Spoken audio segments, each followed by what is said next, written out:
Olha, quem está aqui conosco gentilmente é o professor José Maria de Souza Júnior, professor de Relações Internacionais da Faculdade Rio Branco. Professor, boa noite.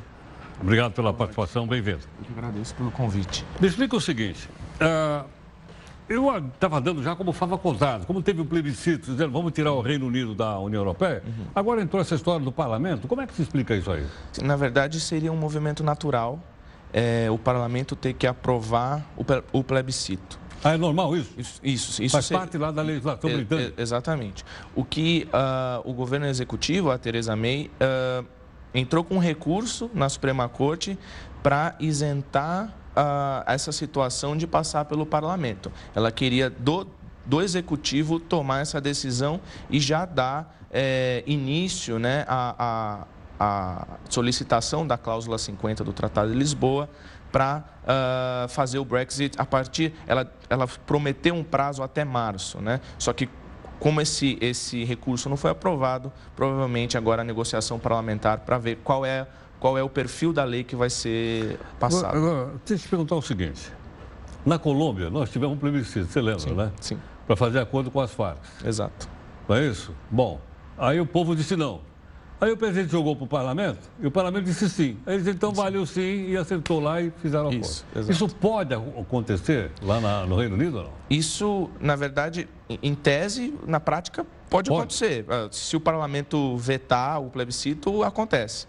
Mas as análises que existem agora é que o parlamento não vai vetar, inclusive o Partido Trabalhista, que é de oposição ao Partido Conservador da Theresa May, diz que ele não vai dificultar esse processo. Aí a pergunta aí é como que isso vai acontecer?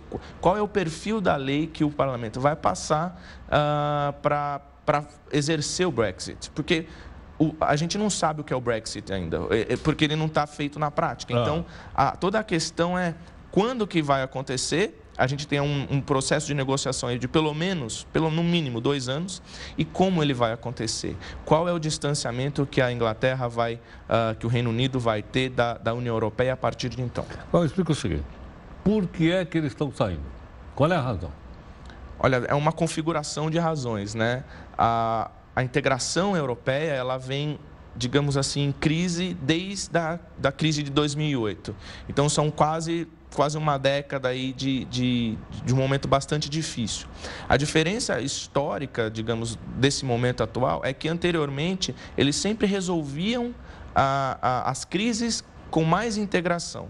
E agora eles estão tentando resolver com menos integração. Talvez a integração dê um passo atrás. Aí, nessa configuração de situações, nós temos a crise econômica, que se desdobra em crise monetária, financeira e também em crise na economia do sistema produtivo, se a gente quiser. A gente tem uma crise de segurança, de certa forma, na União Europeia, por conta de atentados, por conta de uma maior insegurança que a gente vê acontecendo, a crise de refugiados e imigratória. Então, existe uma série de fatores que faz a Europa se voltar para si. Eu posso entender que para o Reino Unido é mais vantajoso ficar fora do que continuar na União Europeia. O Reino Unido tem uma relação histórica de aproximação e distanciamento com a Europa continental. Desde a época do Napoleão. Exatamente, né? desde antes até. O que eu não arrisco dizer se é melhor para o Reino Unido ficar ou sair. A gente não sabe disso ainda. A gente sabe que, por uma pequena maioria, a população decidiu sair. Agora, vamos fazer um exercício intelectual simples. Se daqui 2 anos as perspectivas europeias, econômicas, políticas estiverem para cima e a Inglaterra estiver nessa crise grave que vem se desdobrando desde junho, quando eles decidiram, tiver mal, quem sabe esse Brexit não significa um distanciamento pequeno, entendeu? O comércio continua, a Inglaterra e a relação deles... Mas aí ela não vai ficar só com a melhor parte? Fico só com o que é o melhor da União Europeia, o que é ruim fica aí com vocês? Eu não quero mais imigrantes no meu território, eu quero segurança, vocês estão mandando gente para cá. Isso, aí que está. A questão é aí a União Europeia tem que se perguntar, principalmente França e Alemanha, tem que se perguntar se querem isso para si ou não. Né? Porque tem uma outra visão que diz que o aprofundamento da integração europeia era vetado justamente pelo Reino Unido. Então, uma vez que o Reino Unido estiver fora, a União Europeia consegue resolver alguns problemas. Agora, deixa eu te perguntar. O ministro britânico era favorável à continuidade, não é? Isso. O ministro que saiu era o... David Cameron. David Cameron. Ele era favorável. Isso. A Escócia não pode puxar o carro do Reino Unido? E também é assim? Então, nós vamos sair fora do Reino Unido e vamos continuar lá na União Europeia? E isso é dos riscos, né? A gente não sabe ainda o que pode acontecer, mas recentemente... Porque eu já ouvi a primeira-ministra da Escócia dizer isso mais de uma vez, não foi enganado. Em 2014, salvo engano, a Escócia fez um referendo para saber se continuava ou não no próprio Reino Unido, e continuou. Uma vez que o Reino Unido saia da União Europeia, a Escócia automaticamente está fora, mas a posição política dentro da Escócia é de querer fazer adesão à União Europeia. E isso pode colocar em xeque o pertencimento da Escócia no Reino Unido. Aí ela não poderia, a Escócia, no caso, não poderia simultaneamente fazer parte do Reino Unido e da União Europeia. Essa é uma outra grande questão. Eu acredito que não. Mas aí a gente vê costuras políticas, né? As costuras políticas podem ser feitas. E isso a gente está numa visão extremamente ampla, onde fechar um resultado desse é muito difícil. E agora a gente tem também que, de certa forma, prestar atenção que a saída da União passa a fazer parte do cálculo político dos outros atores também. Sim. Que outros atores? Os outros países. Componentes da União Europeia? Caso da Alemanha, da França, da Itália, Portugal, Espanha? Na verdade, a França e a Alemanha são o pilar, né? O grande pilar da União Europeia são esses atores, mas há alguns países que passam por crise, por exemplo, se tiverem o cálculo de que é melhor eles estarem longe da União Europeia, Grécia, por exemplo, né? Claro, Grécia não é o Reino Unido, óbvio. Agora, então, as escolhas da Grécia, nesse sentido, o que eu quero dizer é que as escolhas da Grécia são bem reduzidas, não tem autonomia no sistema internacional. A força econômica exatamente, que o Reino Unido tem. Agora a Grécia ainda pode ser soberana a ponto de tentar retroceder esse processo. Professor José Maria de Souza Júnior, da Faculdade Rio Branco, recentemente aqui conosco. José Maria, o Trump apoia ou não a saída do Reino Unido da União Europeia?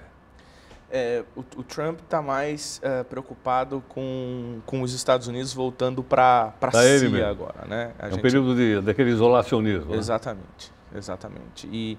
E a gente pode observar aí uma relação um pouco tensa com a China e uma possível aproximação à Rússia, né? Então, o tom do Donald Trump eu vi ele fazer nesse sentido. Uma crítica à OTAN. Então... Que vem desde a Segunda Guerra Mundial, salvo engano. Exato. E a própria Inglaterra, que é um aliado histórico, né? Portanto a gente vai observar algumas alterações aí em alguns regimes internacionais, em alguns acordos. O acordo transpacífico, por exemplo, ele já puxou os Estados Unidos. Exatamente. Já que você tocou no caso, você acha que esse acordo sobrevive sem os Estados Unidos ou não? Olha, esse acordo estava numa situação bem preliminar, né? Então, obviamente que os Estados Unidos saindo do acordo é um aceno importante. Ele pode sobreviver, como existem vários acordos, ele vai ser um acordo marginal, um acordo de menor importância, porque um player maior saiu, né? Agora, historicamente, os Estados Unidos também já saíram de outras organizações, de outros acordos, e, por exemplo, a própria a Liga das Nações, pós Primeira Guerra Mundial, que acabou acabando com a organização. Ela durou alguns anos, mas o fato dos Estados Unidos não fazerem parte, né? O parlamento, o Congresso norte-americano não ter ratificado a participação foi um revés importantíssimo. A própria Organização Internacional do Comércio, a OIC, que na verdade resultou o GATT e que hoje a gente conhece a OMC, né? A OIC não existiu também por conta da não participação dos Estados Unidos. Maria, prazer em conhecê-lo. Muito obrigado pela hospitalidade, pelo convite. Eu que agradeço. Muito obrigado. Bom, com a participação do professor Zé Maria, acho que ficou mais claro para nós todos, podemos entender, porque toda hora está no noticiário, a Inglaterra vai sair, Brexit, etc., né? Que isso provoca na Europa. E está aí a explicação do Zé Maria, com isso a gente fica mais claro para a gente poder entender. Em 30 segundos, nós voltamos.